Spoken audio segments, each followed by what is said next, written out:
Hello दोस्तों, स्वागत है आप सभी का आपके पसंदीदा YouTube platform the notebook global academy पे। आज हम लोग देखेंगे पश्चिमी एशिया में जो उथल पुथल बची हुई है, जो बहुत पहले से आप सभी लोगों को पता है कि लगभग 28 फरवरी से शुरू हुआ जंग। मतलब हालांकि ऐसा नहीं कि केवल 28 फरवरी से ही शुरू हुआ, 28 फरवरी से बहुत पहले से शुरू हुआ, लेकिन औपचारिक रूप से आपको दिखाई देगा 28 फरवरी से यह जो है जंग शुरू हो गया था। और अभी तक बीच में बहुत सारे समझौते के प्रयास किए गए, समझौता कराने की कोशिश भी किया गया, लेकिन समझौता ना हुआ। और उसके बाद आपको दिखाई देगा कि युद्ध जो है थमने का नाम ही नहीं ले रहा, और कहीं न कहीं यह रूप ले रहा है और भयंकर। और यह रूप वैसा ले रहा है जैसे अभी आपको हाल फिलहाल में दिखाई देगा कि यूक्रेन और रसिया का जो युद्ध है, जो लंबा खिंचता चला गया 2022 से अभी तक, जिसके कारण पूरे वैश्विक लेवल पे कहीं ना कहीं आपको दिखाई देगा ईंधन सप्लाई, ईंधन से रिलेटेड कहीं ना कहीं दिक्कतें हुई थी। ठीक वैसे यहाँ पे तो और ज़्यादा दिक्कत होगा, क्योंकि हार्मुज स्ट्रेट जो है, इस हार्मुज स्ट्रेट से बहुत ज़्यादा यातायात इसी के माध्यम से होके आता है, तो यहीं पे बहुत ज़्यादा प्रभावित हो रहा है। दूसरा चीज़, भारत जैसे देश की बात किया जाए तो भारत का व्यापार एक तो हार्मुज से होके आता है। दूसरा चीज़ आपको दिखाई देगा कि इस समय दोहरी मार पड़ रही है, अर्थात एक अल-नीनो का असर है, दूसरा मतलब जैसे भीषण गर्मी जो पड़ रही है। दूसरी चीज़ आपको दिखाई देगा कि जो ट्रांसपोर्ट है, या आपको दिखाई देगा जो भी परिवहन होता है या मालगाड़ियाँ होती हैं, जो एक स्थान से वस्तुओं को दूसरे स्थान पे ढोती हैं, तो कहीं ना कहीं उसमें जैव ईंधन या जो भी ईंधन की आवश्यकता होती है, और वह ईंधन का प्रभाव अगर बढ़ता है, मतलब रेट बढ़ता है, तो कहीं ना कहीं माल जो ढुलाई होती है उसका भी रेट बढ़ेगा। जब उसका बढ़ेगा तो आने वाली जो वस्तुएं हैं उनका भी रेट बढ़ेगा। और इस समय अल नीनो है, तो ऐसे ही कृषिगत वस्तुएं महंगी होंगी, और प्लस उसमें परिवहन खर्च महंगा हो रहा है। तो इस तरह से आपको दिखाई देगा ऑन द होल पे जाके बहुत ज़्यादा महंगाई बढ़ गया। और अभी जो है गैस सिलेंडर्स के दाम आप देख रहे हैं, या अलग अलग बहुत सारी चीज़ें हैं, या जो कृषिगत जो वस्तुएं हैं, खाद्य पदार्थ हैं, उनके दाम भी तेजी से आसमान की तरफ बढ़ रहे हैं, आसमान छू रहे हैं। मतलब उसका ग्राफ अब ऊपर की तरफ जा रहा है ना, कहीं ना कहीं बढ़ता हुआ नजर आ रहा है। तो इसमें आपको दिखाई देगा कि गरीब से लेके और भी सारे जो लोग हैं उन पर क्या प्रभाव पड़ेगा, वो तो अलग चीज़ है।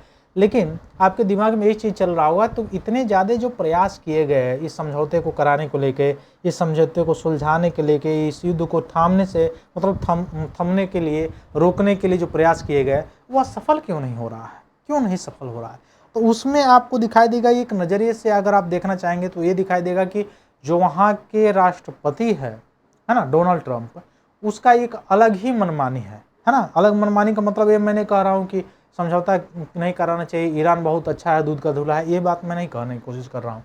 लेकिन ये बात बिल्कुल सच है कि जिस दिन समझौता होने जाता है, जब समझौता होने की बात होती है, तब ये इनका महाराज का ऐसा ऐसा वक्तव्य आता है कि हम पे गिड़गिड़ा रहा था, हमसे आके माफ़ी मांग रहा था, या उसके अब मैं एक दिन में ख़त्म कर दूंगा। अच्छा, ये एक दिन वाला बयान पिछले हम 3 माहों से सुनते आ रहे हैं कि एक दिन में मैं ख़त्म कर दूंगा, मैं दया दिखा रहा हूँ, ये दिखा रहा हूँ। रावण के बाप बैठे हुए हो तुम, है ना, पूरे दुनिया का तानाशाह ऐसे बन रहा। तो ये सारी चीज़ें आपको दिखाई देंगी कहीं ना कहीं, जिसके कारण ये बढ़ता हुआ नज़र। अभी हाल फिलहाल में आपको दिखाई देगा कि बहुत ज़्यादा बड़ी मात्रा में अटैक किया गया है चाबहार पोर्ट पे। यही वही चाबहार पोर्ट है जहां जिसको डेवलपमेंट करने का ठेका लिया गया था, किसके द्वारा? भारत के द्वारा। भारत इसका डेवलपमेंट किया हुआ है, तो इसके इंफ्रास्ट्रक्चर को नुकसान होगा, तो कहीं ना कहीं भारत वहाँ पे प्रभावित हो रहा है। दूसरा चीज़ आपको ये भी दिखाई देगा कि अमेरिका किसको छोड़ा है, भारत जैसे भारत के नाविकों को वहाँ पे आपने देखा ये सारी चीज़ें हुई। वहाँ के अपने वहाँ के जो जैसे प्रधानमंत्री हो गए, जो लोग गए हुए थे G7 मतलब समिट हो रहा था, खुल के बोलना चाहिए भाई, खुल के बोलना चाहिए, है ना। वैसे भी वह क्या हमारे रिक्वेस्ट से क्या वो कोई बात मान ले रहा है? नहीं, उसका जहाँ पे फ़ायदा है तभी बात में, कोई भी नेशन है, सीधी बात है। तो हमारी जहाँ पे फ़ायदा है, हमारा जहाँ पे लाभ है, वही काम करेंगे हम, है ना। क्यों अपने लोगों को पिटवाते रहें? तो ये अलग चीज़ है। आपको दिखाई देगा हाल के दिनों में ईरान का जो महत्वपूर्ण चाबहार पोर्ट है, जिसका डेवलपमेंट भारत के द्वारा किया जा रहा था, पश्चिमी एशिया में तनाव और बढ़ गया है, क्योंकि उस पर अटैक किया गया है हाल फिलहाल में। किसके द्वारा? अमेरिका के द्वारा। अमेरिका और ईरान के बीच टकराव ये सीमित नहीं है, लगातार आते हुए बढ़ते हुए चले जा रहा है। यह कोई नया बात नहीं है। 28 फरवरी से बात शुरू हुआ और अभी तक थमने का नाम नहीं ले रहा है।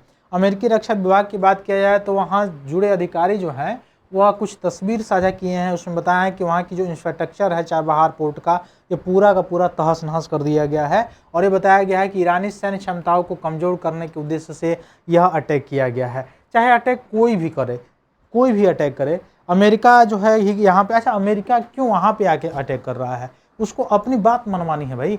और अगर वाहिद अभी बात मानी, अगर ईरान बात मान गया होता, उसको स्वीकार कर लिया होता, हाँ चल भाई हम तुमको मानते हैं, तुम जैसे घुमाओगे वैसे घूमेंगे, तो ये घटना नहीं घटती। क्योंकि अमेरिका का जो राष्ट्रपति है वहाँ पे अपने आप को सिद्ध कर रहा है कि मैं ही हूँ, मैं ही मतलब मैं का मतलब मैं ही हूँ और कोई नहीं है ना।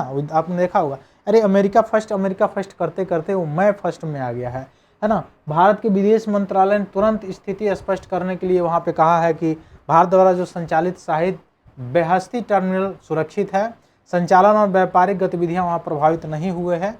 और मीडिया में चल रही कई रिपोर्ट अतिशयोक्ति की गई है, बताया जा रहा है ना। लेकिन आपको ये सच्चाई माननी चाहिए कि बिल्कुल ये सारी चीज़ें वहाँ पे कहीं न कहीं घटती हुई दिखाई दे रही थी या घटनाएं हो रही थी, है ना। चाबहार पोर्ट पे भारत की सबसे महत्वपूर्ण विदेश नीति और कनेक्टिविटी परियोजनाओं में से एक है, जिसमें पाकिस्तान को बाईपास करने वाला मार्ग भी कहा जाता है, जो ग्वादर पोर्ट बना रहा था चाइना पाकिस्तान के लिए, है ना। इंटरनेशनल नॉर्थ साउथ जो ट्रांसपोर्ट कॉरिडोर है INSTC, इसके लिए भी एक ठहराव का जगह है जो आपका ईरान में चाबहार पोर्ट है। और वो अगर प्रभावित होता है तो कहीं ना कहीं भारत का यहाँ पे प्रभाव आपको दिखाई देगा।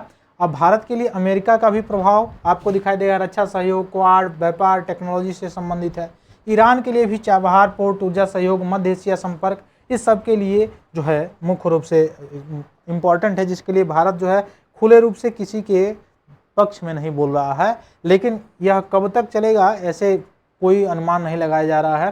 हालांकि ये तनाव बढ़ते चले जा रहा है। इस पे ऑलरेडी इस आर्टिकल को पूर्ण रूप से हम लोगों ने पहले कवर किया हुआ है, इसलिए और ज़्यादा डिटेल्स में इसमें मैं नहीं जा रहा हूँ, है ना। एक ही बात बार बार मतलब क्या बताया जाए इसमें, तो इसलिए पहले से यह युद्ध थमने का जो नाम नहीं ले रहा है और इसकी कोई निश्चित डेट भी कोई नहीं बता सकता है। और बहुत ज़्यादा दिक्कत है वहाँ पे फंसे हुए जो भारतीय हैं, जो गल्फ़ कंट्रीज़ में गए हुए हैं, यहाँ पे रेमिटांस के रूप में वहाँ पे रेमिटांस भेजते हैं, यहाँ से लोग जाते हैं वहाँ पे परिश्रम करने के लिए श्रमिक के रूप में, तो कहीं ना कहीं आपको दिखाई देगा यह प्रभावित होगा, यह इफेक्टेड होगा, है ना। तो फिर मिलते हैं हम लोग अपने अगली क्लास में, तब तक के लिए आप सभी को बहुत बहुत धन्यवाद। जय हिंद।